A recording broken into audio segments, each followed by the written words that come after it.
With gay marriage, my position was solidified because I knew people who were gay when I was 15, 16, 17, and guess what? They were normal people. They were regular people, just like me. So I had relationships with them. More and more families over the decades have realized that they have sons and daughters who are gay. So that has opened up their eyes to different experiences and made them feel differently. I'm Danica Cluth, a grad student living in Fort Collins, Colorado, and you are listening to the Vance Grow Podcast. Welcome back to the podcast. I'm glad you're here.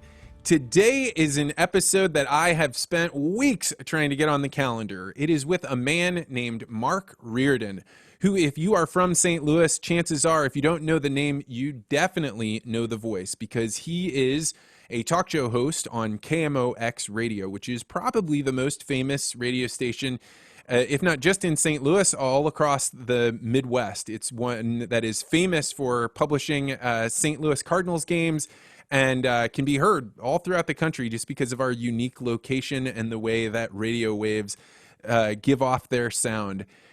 We're going to go to that interview in just a second, but I want to make a quick little note about the Articulate Ventures Network. When I started this group, it was really just a way for me to give back because there were a bunch of people that said they wanted to donate to the podcast, and I didn't feel so great about just putting out my hat and saying, well, donate here. And so I put it together, and I didn't know what would happen, but what has happened is a collection of people from throughout the United States, even some other countries, have come together and turned it into a community where we are having in-depth conversations, respectful disagreement, and we're having really great conversations. It's a private group and people pay to get into it, but it's not a secret group. It's an area where what we want is for a patchwork of thinkers from all different geographies to come together and just explore ideas together. It's really neat. We're going to be making some major upgrades starting October 1st. And so if you would like to get into the group, we're going to actually have a monthly fee increase. But if you'd like to get in before that, then head to network.articulate.ventures. That will take you to the website and you will be able to join. Right now, it is $20 a month or some lower price if you go for the whole year. But starting October 1st, that price is going to go up because we are actually trying not to grow too fast. We want to grow at a moderate pace so that way every new person that comes in gets to meet the group, understand the culture, figure out how they fit in with everybody else, and contribute to a conversation that is worth having. So if you're interested in that, go to network.articulate.ventures. All right, without further ado, we're heading to this interview with my man, Mark Reardon. Mark Reardon, welcome to the podcast. Hey, Vance, how are you? Thank you so much for inviting me. I really appreciate it. Man, it's unusual to hear you on my podcast because you're a voice that I hear all the time in St. Louis. In fact, probably the only voice I ever hear consistently on radio is yours. But you are, I don't even know what you would call yourself as for did you call it a DJ, a talk show host? How do you call that? Well, I think at this point, yeah, talk show host. I started in music radio way back in the early 1980s and then sort of transformed into talk in the early 90s. So yeah, I'd say radio host or just somebody who yaps on the radio. I mean, I don't know if there's an official title for that. One of the things that strikes me about radio is that it is entirely location dependent. I mean, I guess somebody can get on and listen to you streaming, but the real value of tuning into the radio as opposed to downloading a podcast is that everyone within a certain geography can hear that. And I think KMOX, the radio station that you're at, has tremendous cultural significance with St. Louis. But if you're from somebody that's far away from St. Louis, how do you describe KMOX to people? Yeah, so I do this with guests a lot, and the call letters themselves, Vance, as you know, they hold a lot of importance throughout the whole country. So a lot of people know the radio station's reputation for being as legendary as it is. And what I tell people sometimes who come on the air with me, I say, hey, look, do you follow sports? Are you a sports fan? Bob Costas started here, Joe Buck started here. But even beyond that, and this is one of those things where I'm not a scientist, nor do I play one on the radio, but we have something that's called the skip with our signal. And on a good night, you can get this radio station on AM 1120 throughout much of the Midwest, the South. You know, you don't hop over the mountains too much. I've been in, give you a small example of this, Sanibel, Florida several years ago, 9:30 at night after the sun goes down, turning into a little blues hockey playoff action, and KMOX was booming in.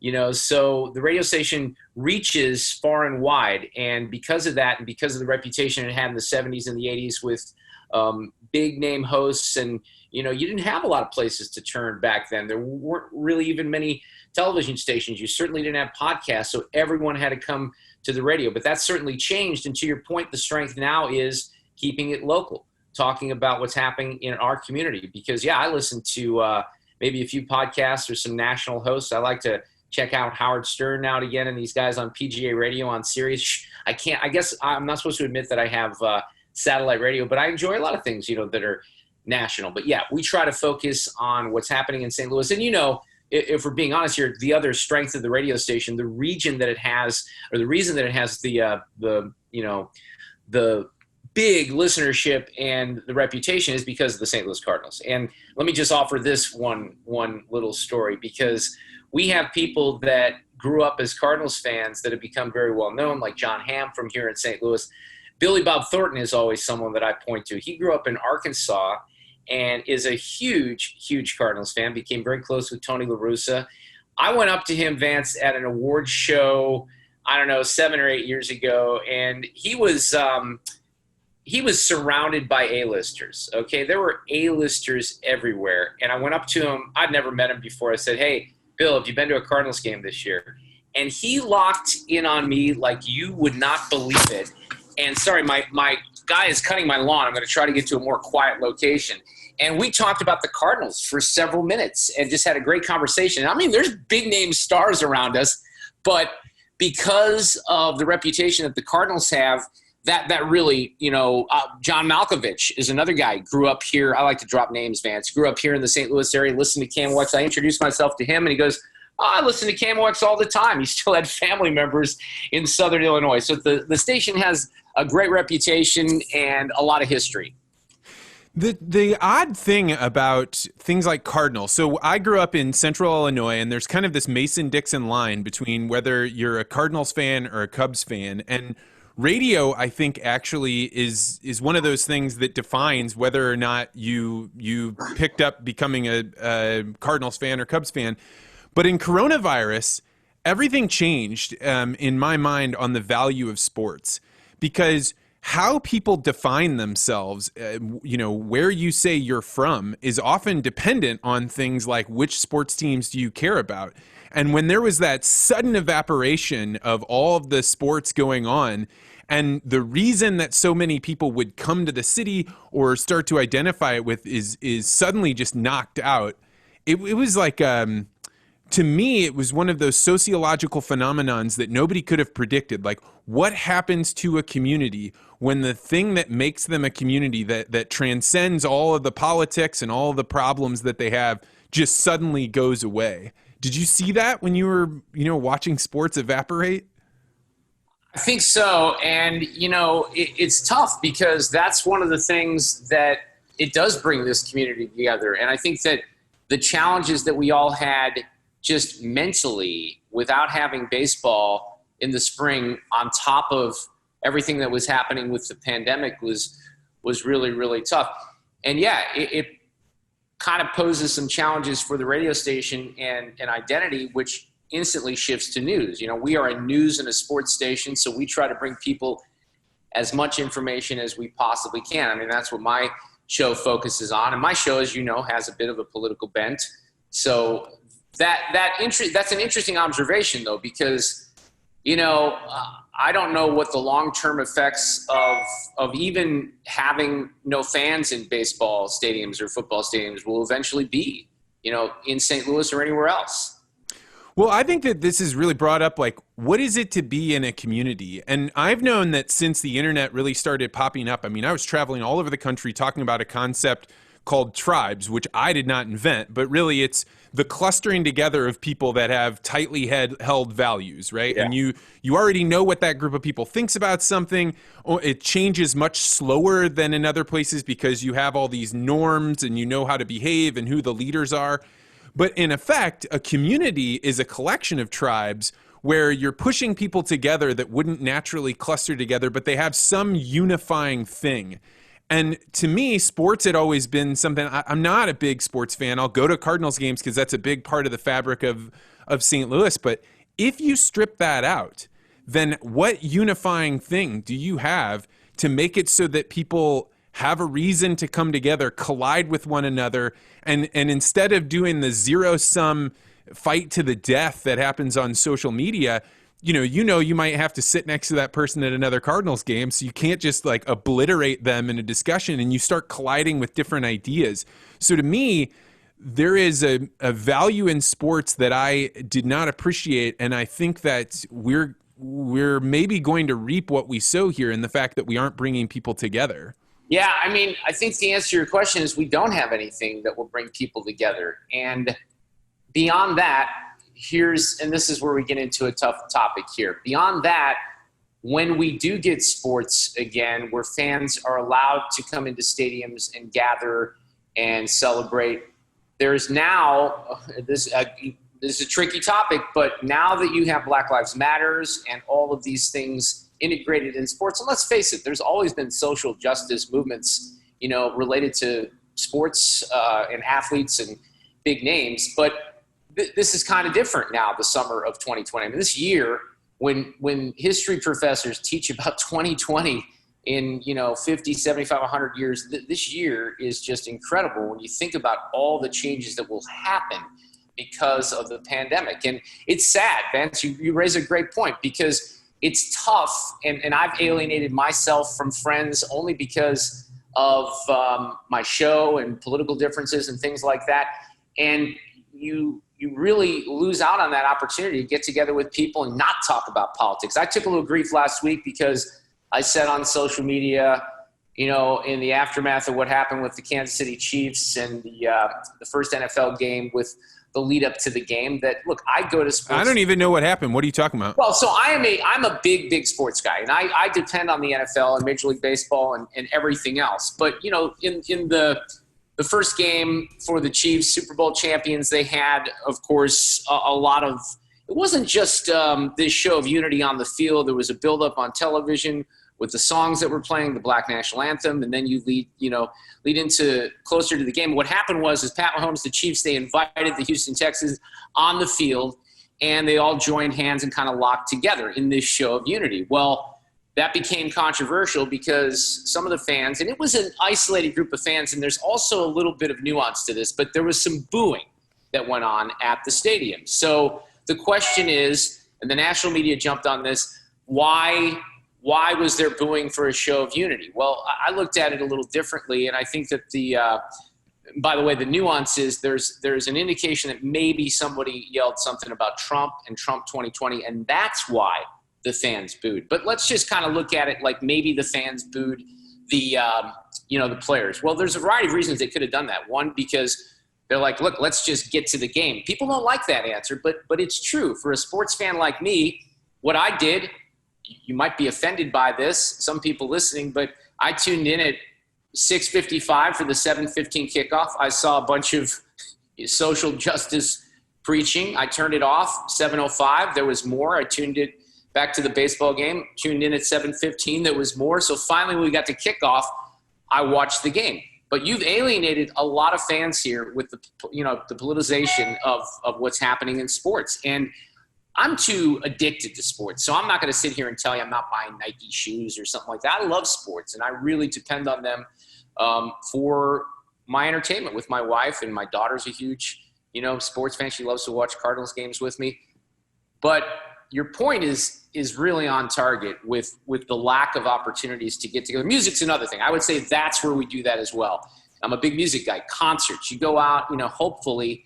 I don't like to talk politics when I'm being social at a baseball game, a football game, or a concert. And that's another area where we usually get together, globally with music. And we are just robbed of that experience. And that's even, for me, that's tougher than sports. It really is, because I'm such a big music person. The danger of bringing politics into art and I mean, politics is always in art, but into sports, is that you open up this thing where instead of focusing on the aesthetics of the art or on the beauty of the game or on what's going on there, which allows you to transcend the divisions and have this community, is now you've implemented a space where now people have to fight over what is the meaning of these things. Whereas before it was, let's instead of having physical combat between people to decide who's right or wrong, we can get out this cathartic understanding of like, hey, two teams are smashing into one another. We get to cheer for that. We get to have all the excitement around it. But now if you bring like the politics behind the individuals that are there or the groups that own things, now you're bringing that fight into the crevices, and instead of it being a unifying thing, it's just only going to further separate people. It's very, very dangerous. And I see why any one individual wants to use their platform to make their ideas known and understood and publicized. But I think that they should also recognize that that comes at a very, very high price to everyone that else that's involved in that platform, and that you've just turned the platform into something it wasn't before. Yeah, I mean, you certainly have a right to do that. There's consequences for actions. We learned this with, the Dixie Chicks many years ago. I forgot about that. Well, and they were gone for a long time. They have a brand new album out. They rebranded themselves with a new name because of all the wokeness right now.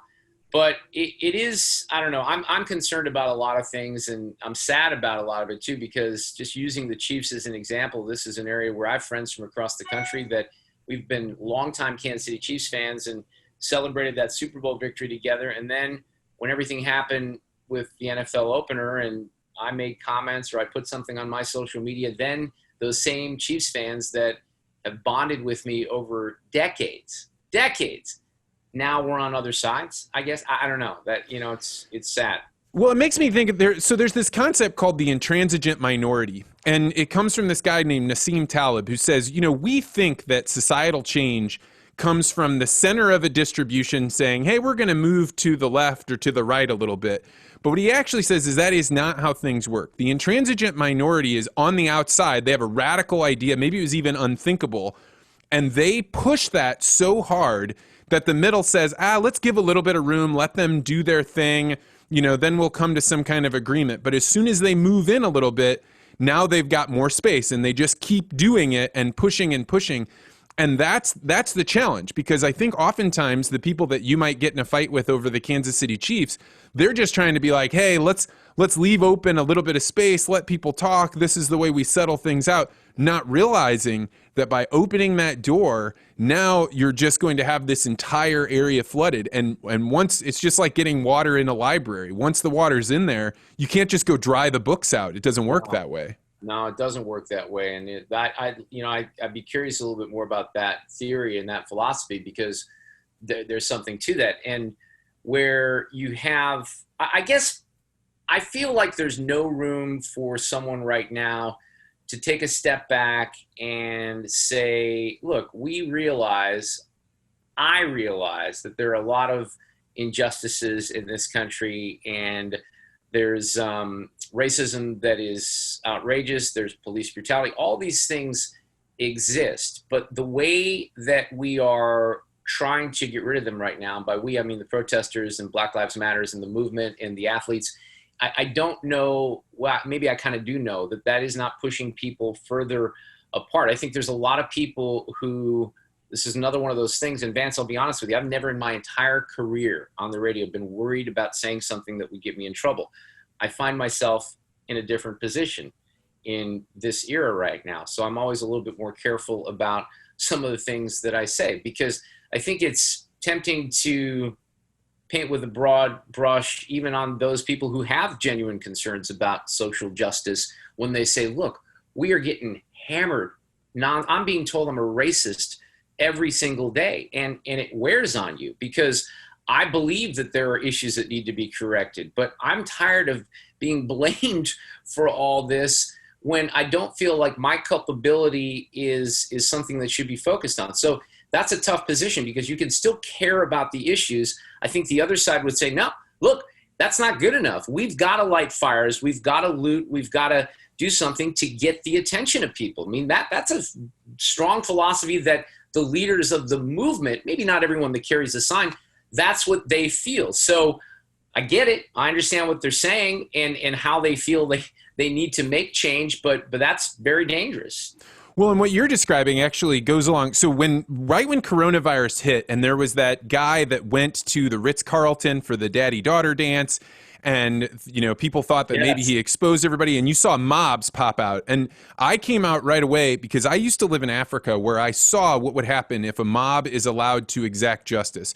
So I was very, very worried about that. And everything that I was worried about got way worse than I even dreamed of.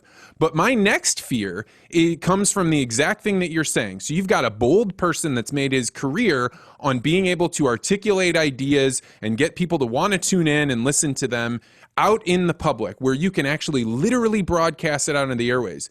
The new danger is that if you are afraid to say things out in the open, then it's not that they aren't thought, and it's not that they won't be said. It's that people will now go into private areas and they will start secluding themselves away from everyone else, and they'll start talking about these ideas. And because they're not out in the open, now you will start having ideas that maybe had a kernel of something interesting or good or worth pursuing, but now those ideas are completely unchecked. And so you start having people that take one idea and just dig it deeper and deeper and deeper. And so the very, very thing that everybody is screaming about is what will be created. It'll be a culture where people go in and they say, I know I'm not supposed to say this, but now we can talk about it. And you start having these private groups that turn into secret groups that turn into dark, dark things coming out of that. And I think that's the next stage that comes after the mob. Look, that's very real. Very real. And I think you're right.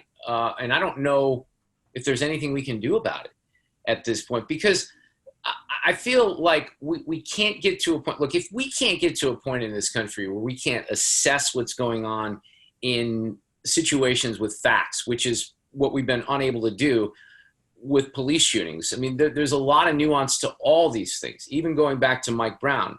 And I said from the very beginning 6 years ago that I don't know what happened out there. I'm going to wait and see what the facts are. Well, the other side decided they knew exactly what happened, and the facts never moved them away from that position. And that's sort of where we are right now. And I think that we're in real, if we can't have people that are genuinely concerned about police brutality, and they should be, it's a real issue. And I think we're beyond the one bad apple. I mean, let's face it, there's a lot of bad apples. So it's not just one bad apple. It's a concern. I don't like no-knock warrants. You know, what happened in Louisville. I also strongly feel that case had nothing whatsoever to do with race. But if we can't take a step back and say, you know, there's no trust from a lot of people, I get it, with police, but there's a guy that's in Pennsylvania, that Lancaster, that comes out of his home and he's got a knife and he's charging toward police, and they have it on the body cam. And now there's riots over that, even though the guy had a knife. Well, he was mentally ill, so he didn't deserve to die, which is probably true. But what are police officers supposed to do in these situations when they're protecting people from violence? They're supposed to protect people from violence. So it's, boy, we've gotten ourselves into a big mess in this country, haven't we? A big mess. Yeah, and like the politicization where we got started on every single area has made it so there is no shelter from the storm, right? Like I saw the other day that somebody made the decision to put a mask on the Apotheosis statue, the statue of St. Louis on the top of Art Hill in front of the Art Museum. And I was like, no matter what your feelings are about masks, it's a mistake to go take that figure that should be a unifying thing and put something on it that's divisive. If you don't want crowds of people arguing over that one, pillar, using that as their war cry over who wins and who loses, then don't politicize it. Don't put a damn mask on it, because there's no one is going to decide to wear a mask because they saw it on a sculpture, but they will fight over it. So I don't understand who in these positions is thinking this is the right path, and unless what they want is actual division. I think in some cases that is what people want. And that's on both sides. So that's not just something that, the left or the right has ownership to, but I think they want division. And some people think the division is going to help their movement. So I think that's all part of it as well. So one of the things that I talk about a lot is finding people that you disagree with the most and yet still respect. And I think you have a long history of that. You have people on your show that regularly, every week, that you disagree with, but you still bring them on and you still speak to them respectfully. When did you get started in this world, and how's that going now that we're living in a more divisive world? Well, my background outside of being in music radio, which is where I started here in St. Louis at this little tiny radio station, I went to the University of Missouri. My dad cut a deal with me. He knew I wanted to go into radio. He said, that's fine, but you have to go to college. So I went to Mizzou. I got a journalism degree. So I always sort of approached, even when I went into talk radio, I was a news director in Columbia. I started doing talk, and I approached it more with a news sensibility. So the reputation, I spent almost 10 years at WTMJ in Milwaukee, which is another heritage radio station. I know that one. Yeah, sure. And I had the reputation up there for being, people knew what my politics were, libertarian, conservative, but I approached the other side with fairness. I had great relationships with most people who were elected who were Democrats. Tom Barrett, who's the mayor of Milwaukee right now, was my congressman. I knew him very well. We disagreed. I'll use an example here in Missouri, Senator McCaskill. Senator McCaskill and I disagreed on many, many things, but I liked her. Some of my listeners did not appreciate this. I genuinely liked her. I say liked because there's been a little bit of a turn in that recently since she left office. I still like her, but I question a couple of the things that she's doing right now. But we had a great relationship, and the bond was black and gold because we both went to Mizzou. So I remember embracing Senator McCaskill when Mizzou came back, the last game they played KU at Mizzou Arena, and we were so thrilled because it was an amazing comeback. But we've knocked heads on politics, but she would come on. We'd be respectful. Congressman Clay is another one, have a great relationship with him. Most of the people on the other side I have had good relationships with over the years. I think that's important because why can't you have conversations? Where we're at, though, is that a lot of people on the far right don't want to hear anything from anyone.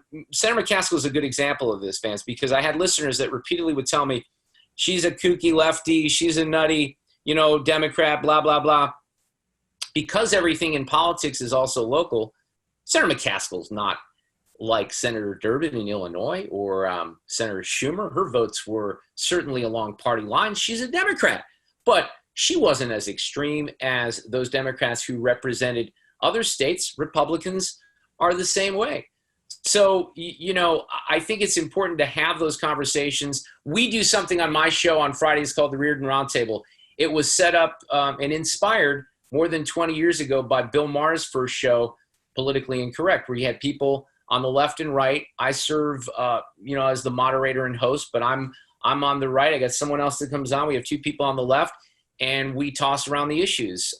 It gets, intense. Sometimes it might get heated, but we always walk away and we're friends. I've had some people come on the roundtable over the years, and it's got angry and difficult. Those people don't come back. So it's sort of been what I've been about, for my entire radio career. I think it's important to have those conversations with people.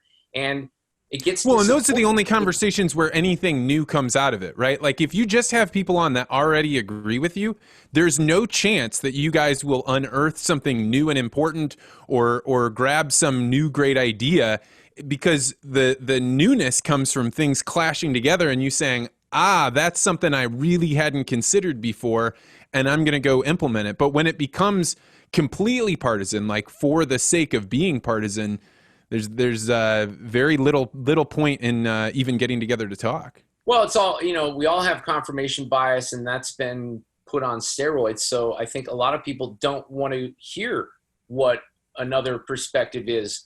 People ask me a lot, what my favorite websites are. And let me toss one out there for people who want to be, thinking people politically about issues. And it's called realclearpolitics.com. Started off as a polling site in 1999 for the 2000 election.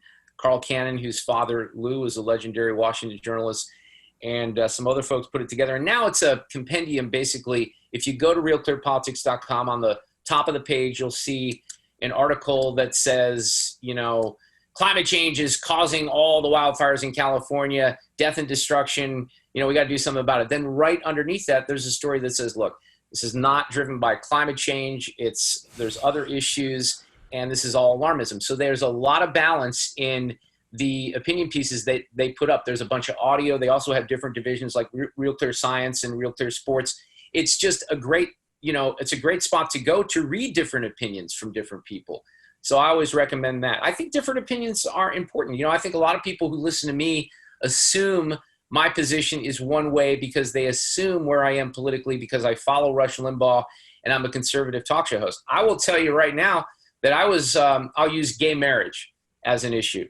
I was for gay marriage long before Hillary Clinton and Barack Obama and most Democrats because I had relationships in the 1980s with friends of mine, mentors who were gay. I don't give a rip. I never have. And that's an area that I've maybe had some differences with people in the past that are conservative or on the right. I think that's evolved as well. But those are important perspectives. I mentioned the no-knock warrants. A lot of conservatives, a lot of people on the right would support that. Police would support that. We need the element of surprise. I think that goes too far, and I'm coming down on my libertarian streak on that. Drugs is another one where the war on drugs is something that I firmly believe is a complete failure. I've been for decriminalization, legalization of marijuana for decades. So my positions on all these issues aren't just, check the boxes off for the conservative or the Republican side. I like to tackle these issues and give people something to think about maybe that they haven't thought about. It's hard to do, but I'm hoping there's some people out there paying attention. You were talking about, marriage, gay marriage, but also just marriage in general and the state's role in it. The other day, I just became the father of a newborn child, 6 weeks old. And so I'm going through this experience where I don't have any idea what I'm doing. And so I'm seeing how much work it takes of me and my wife and trying to make this happen. And I made some comments about how difficult it would be to be a single parent, and any child that comes out of that, is like, bravo, because, if I had been raised with only my mother or only my father, there's no one that could have contained me. There's no chance that one person alone could have molded me into the person that I am. And so I went out and was like, hey, I was trying to give credit to single parents or just discussing how hard this is.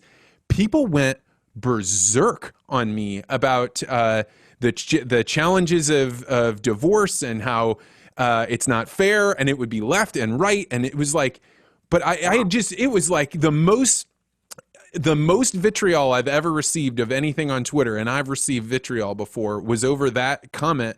And I can't help but wonder if the reason that people are so vitriolic over it is because the government has too much power in yet another domain of our lives, like gay marriage. Like, why do we care whether the government's involved in marriage at all? Divorce, like if we limit this power, then everyone wins in this scenario. But what was I'm a little confused on what set people off. Explain what were people specifically reacting to?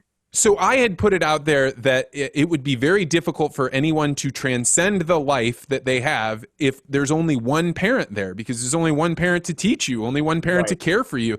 And so I was saying any child that can transcend that, bravo to them. And people interpret it, and I'm certain I could have written it better, as though I was denigrating single parents. And that it wasn't anything about divorce. It wasn't, but I stumbled into this issue and didn't realize how hot it was. Right. Well, that's interesting. And that does happen, even on the talk show side of things, where you get a reaction that maybe wasn't expected. It happens on social media a lot because you can't indicate tone. Your tone isn't, so I get misinterpreted. Even I'm a fan of snark, and sometimes my snark gets interpreted as something that I'm trying to say, not in a humorous way. But yeah, it's tough. And, because people can do it anonymously on Twitter, and I was an early adopter to Twitter and Facebook. But man, there's a lot about social media right now that just turns me off completely.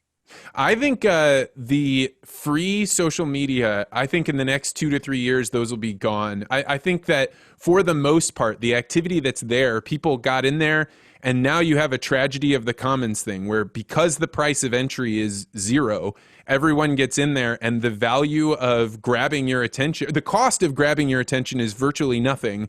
But then you're watching all of this most valuable thing you have, your attention, be leaked out into paying attention to total strangers that just want to grab you.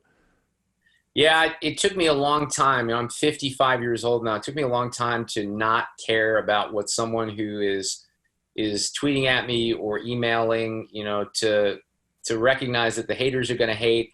I don't give in to them anymore, but there's a lot. Sometimes when I see the comments, and I have to really, every once in a while, Vance, I still respond, but I try to just kind of turn it off and not respond to a lot of that.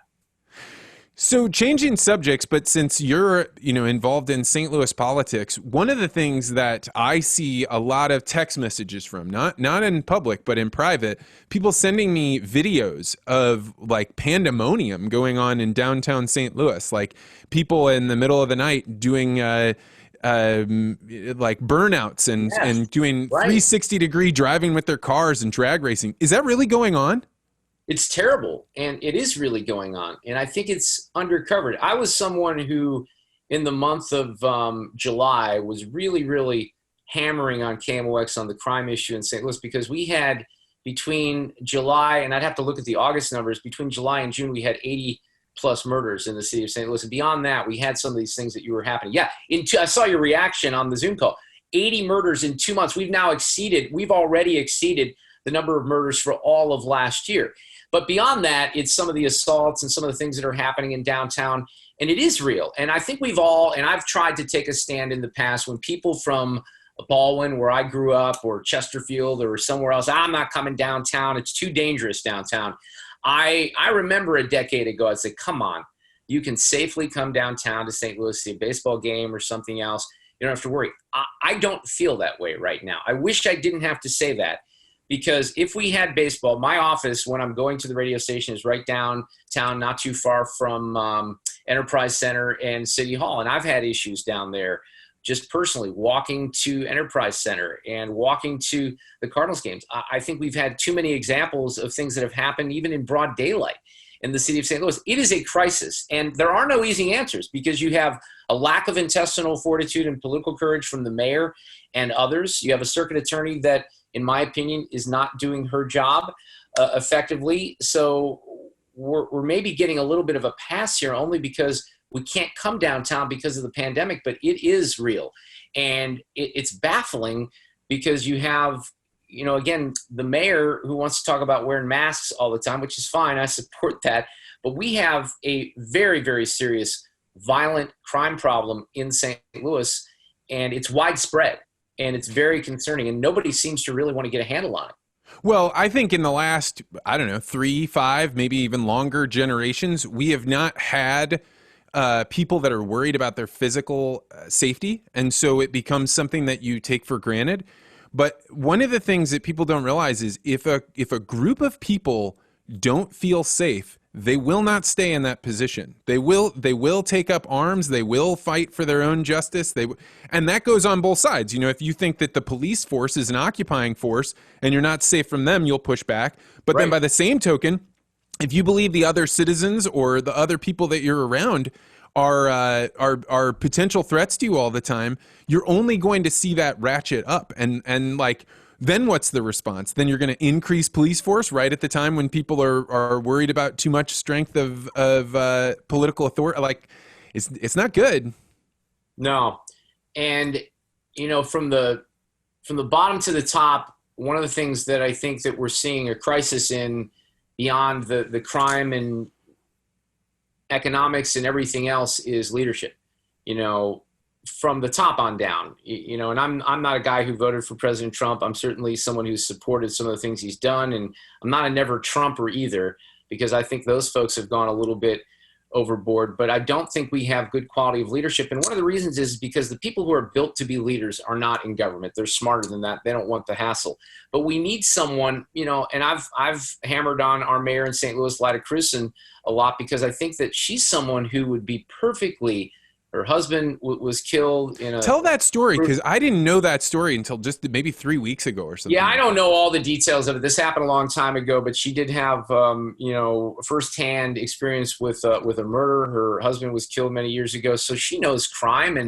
and she would be someone who I think could have a more forceful voice in taking the lead on crime in St. Louis and trying to do something about it. But she's not done that, I think, because she's worried about the reaction of a certain amount of the electorate. And, both sides do this. They worry about, losing votes. And I wish someone could just take the office at one point and say, look, we're going to try to fix some of these things, and we're going to try to lead and not worry about who's going to vote for me next time. But that's a big issue.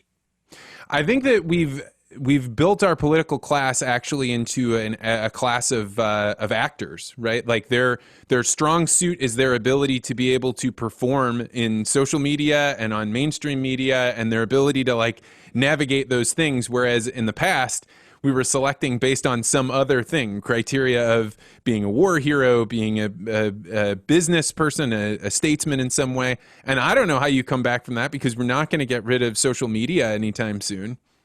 No, I don't know how you come back from it either, really. And, then you have a situation where the regular media, the mainstream media, those of us in radio, I won't talk nationally, let's talk locally here, newspapers.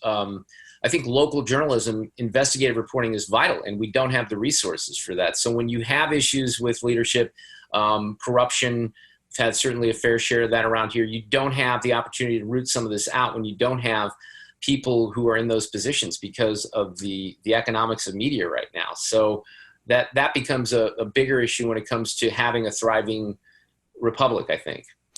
One of my favorite things to ask people, and it only works when you have somebody that's bold in their openness, is it's called the Peter Thiel paradox. And so this is what is one thing that you believe that is true that almost no one agrees with you on? And the reason this is such a great question is if you say something people already agree with, you failed.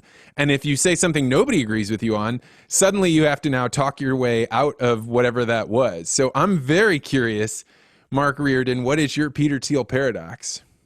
So, boy, this is a really interesting question. I think I have to think about it for just a second. So you want me to tell you what I believe that nobody else really agrees with? Yeah. I don't know.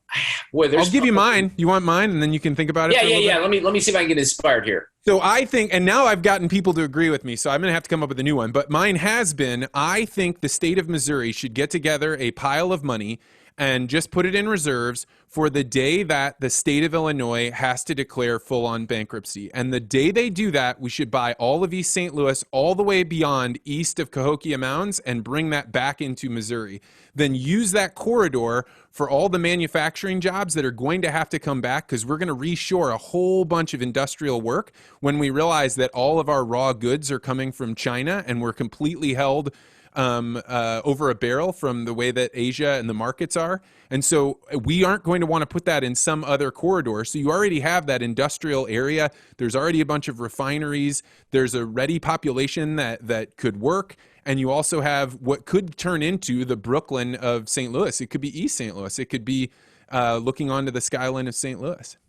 Well, what you're doing there is you're getting creative. You're thinking about something that these elected people that I just mentioned should be talking about and taking a swing of the bat at. I love thinking like that. I think it's important. You've been on my radio show. We've talked about some of these things. You're kind of catching me off guard here and on the spot, so I can't come up with something that's that brilliant, Vance. That's pretty good. I love that idea, really. But what I guess the one area. This is a broader area, and it seemingly is one of those things where people don't agree with me. I don't feel that climate change is the massive threat to the human existence that the St. Louis Post-Dispatch, the New York Times, CNN, and others feel. I think that I'm a lukewarmer, so I think climate change is real. I don't know how much we're causing it. I think that we have little to do with what's going on. Actually, no, let me tell you, climate change doesn't have anything to do with the fires in California. What has to do with the fires in California is lack of sound forest policies and things like that. But it's all nuanced. Does climate change have something to do with that? Sure. But we are told that there is no opposing view to climate change. That is, can I cuss on this podcast? Oh, yeah, man. This is anything you want. Bullshit. It's complete bullshit.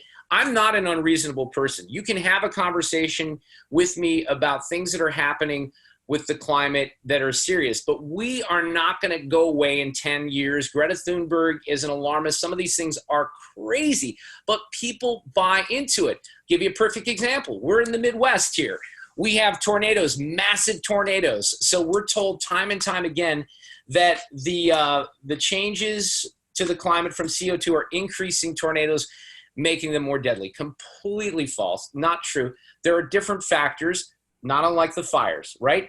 There are a lot more people. Joplin, massive tornado. Would that development where that tornado took out those houses, was that there 10, 50? Well, that tornado took place maybe 10 years ago. Was that development there 15, 20 years ago? Probably not. There are more people. Remember, you're too young. It used to be kind of a joke that a tornado would just hit a trailer park, right? And that's the only – well, no, we have big developments in houses. We have a lot more development in yeah, California. the area that we're The climate change is driving different things, and there are effects that we have. But tornadoes, hurricanes, all these things, that's nonsense, in my opinion. Now, you're going to have people that say it's settled science. I say, bunk, it's not settled science. And by the way, I can provide you with scientists, climate scientists, PhDs, people who are very, very smart that can offer you this different perspective, which, by the way, I think that perspective is needed because we have to talk about adaptation. We have to adapt to this, right? Because it's not going to just go away. We have real challenges with the climate, but I get concerned that if you just have monolithic thinking on that with no opposing view to say, you know what, that's not factually true. Really, the science shows otherwise, that just sets us up for big failures. Well, and people also get put in the position that if you say, yes, I agree that this is true or this is happening, let's just put a parameter up and say this is happening with climate change. What you don't include in is what we ought to do about it. So people think, well, if you say this is true, now we ought to do these things, and you have to accept both at the same time. And those are totally separate things. It's just because something is true doesn't mean it dictates what you should do in response to it.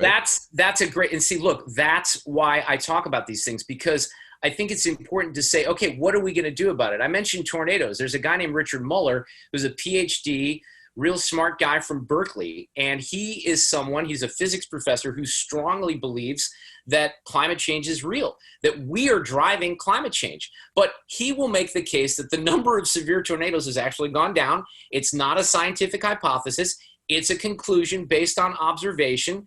So you have to look at some of these things that are happening. But if you can't have real conversations and not be written off, because there are newspapers, editorial departments in this country, LA Times and others, that say we will not accept your view, your opposing different view. Well, how do we come up with solutions? I philosophically believe that denying poor civilizations access to power, to electricity, to water, I think that's cruel. I think it's oppressive, and I think it's outrageous. But for some reason, the climate alarmists get away with saying, we're not going to have a planet. California is going to slip into the ocean. What are we going to do? Hurricanes.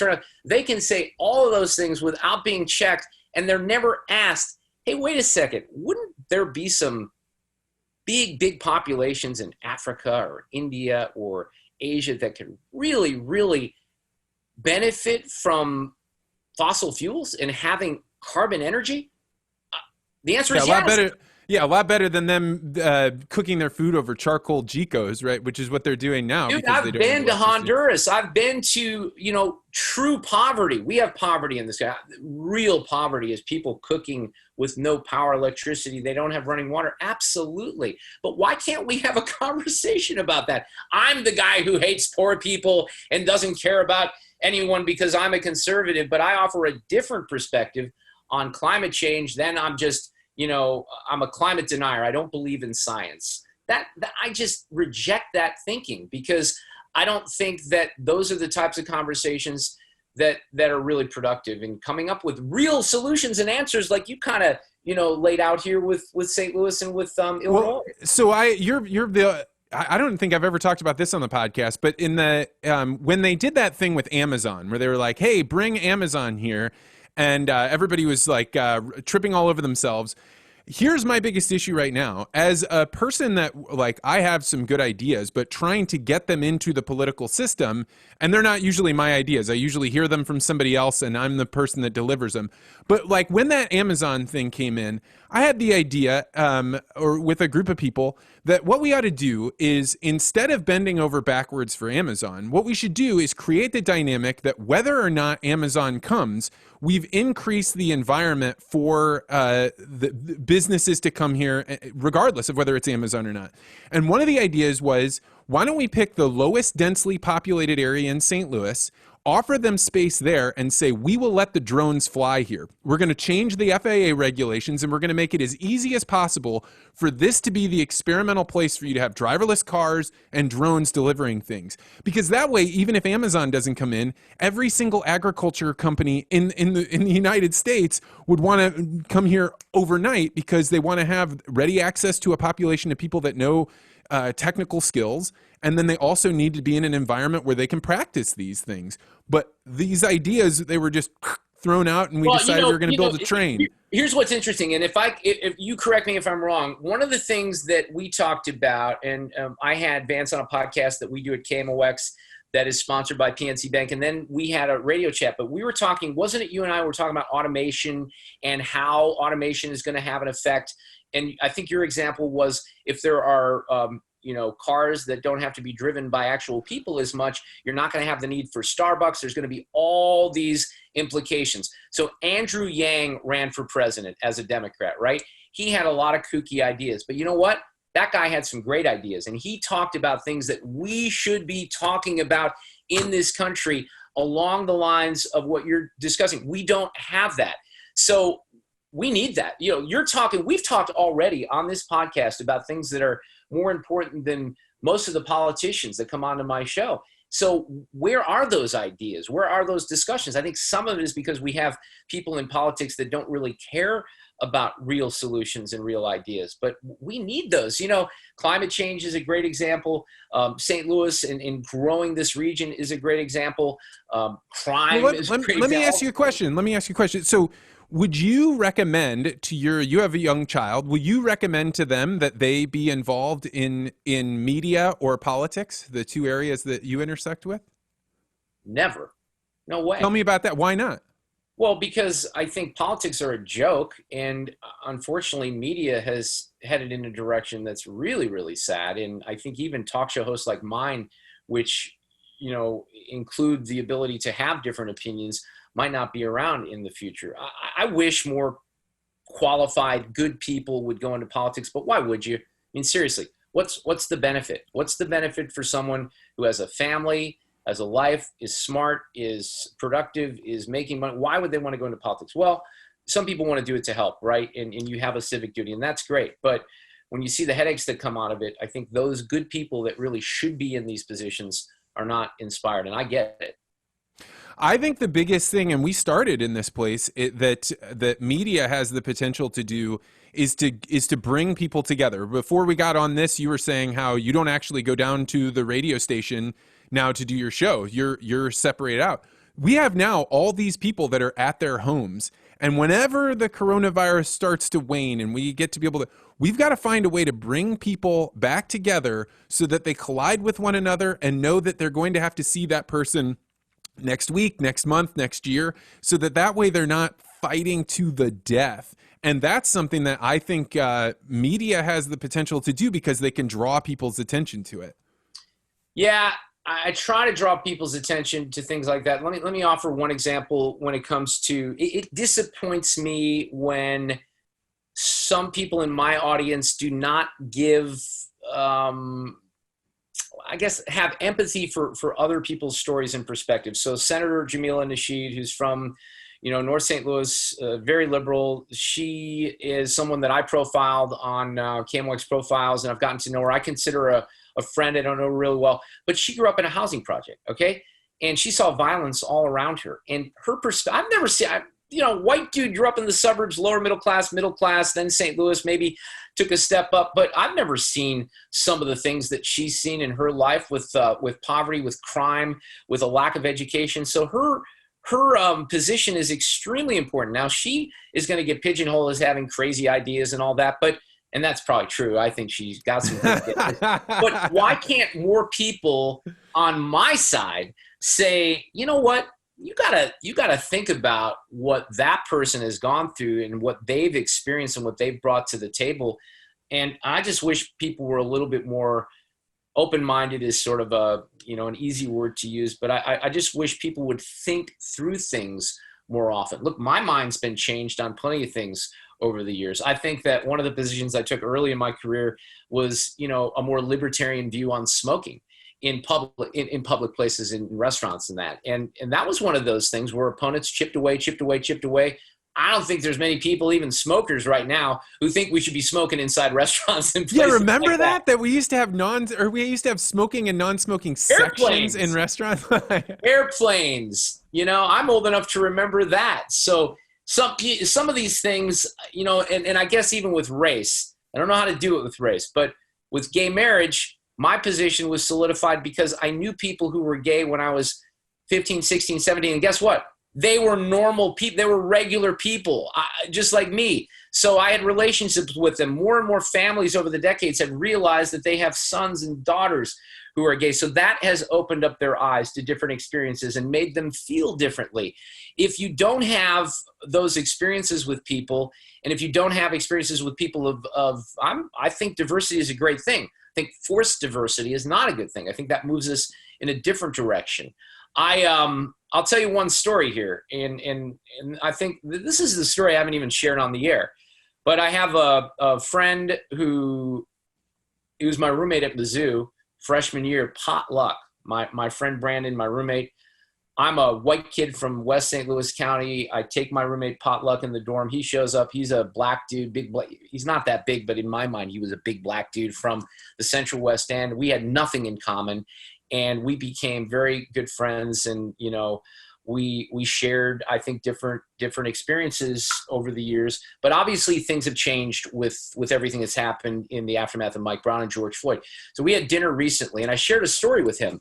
And I had a perspective that I thought was important, but he brought a perspective that was very important. So there's an NBA all-star named Vic Oladipo, who's very close friends with a guy that I work with. Vic came into Busch Stadium last year. My daughter was 4 years old, and we were taking pictures. And Alexa, my daughter, who really, she's innocent. She's a kid. She kind of backed away from the picture because Vic was a big, tall black guy. And she goes, the only brown person that I like is Abby, who's someone that she goes to school with, right? Well, in my mind, she's a kid. She doesn't know. I tried to tell her, look, try to have a lesson there. So I shared this story with my roommate, Brandon, who's black. And, his response was helpful. He said, well, you need to have more black people over for dinner at your house so she's exposed. And he's right. He's absolutely right. He's been in my house for a party. He was one of two black people in my house at the time for the party. So that's important for me to recognize that is sort of a mission that I have as a parent, to make sure that, especially since I have friends of different races and colors and all these things, to make sure that there's exposure, because that's what's going to change. My kids, I have 20 and 23, Vance. I got a 5-year-old too. Bad planning, right? So my kids, my grandparents were very racist, unfortunately. I remember things from my childhood. I recognized it when I was a kid. I think generationally, Barack Obama recognized this, that we are less racist. We've made progress. But I feel in 2020, people say we haven't. And I think we have to keep trying to make progress. But what we're doing right now is setting us backwards, is one of my concerns. And I can only do my part with my daughter and with my show. But boy, we're in a dangerous spot if both sides can't listen at least a little bit to the other side and try to come up with things. And this is an evil word, compromise. You can't use that word anymore. It's bad. So. Yeah. And I often wonder, if you go back and read Thomas Jefferson, he talks about hating the media and how it's a total waste of time. But at the same time, you need it, right? You need to be able to have these voices that are describing different things from what's around you and trying to get different ideas. And That's what I think of when you're describing, needing to expose your daughter to new things, is trying to, I was like, I wonder what ideas I expose myself to or should expose myself to more. And anyway, I'm at a total loss on what to do. I think just having good conversations is probably the best thing. Well, this was a good conversation, and I felt like, it's interesting. I do different little segments on my radio show, but it's never an extended long hour conversation, which sometimes I'm jealous about. So I'm thinking, man, that's a lot of time, but we could have gone on for, a day here, I think. Well, Mark Reardon, you have always been a guy that I've looked up to ever since we had that exchange in your radio studio. I'm always glad to hear your voice on the radio. It feels to me like the voice or a voice of St. Louis, and I hope you keep getting there, talking with people that you respect but disagree with. I think it's deeply, deeply important. Well, I agree, and I share mutual respect, and let's talk on my radio show about some of your ideas that you have, because if the politicians aren't going to talk about them, we got to talk about them. Hey, that'd be a blast. I'd love it. Well, thanks, Mark. I know you got other stuff you got to get to, so thank you so much, man. Thank you.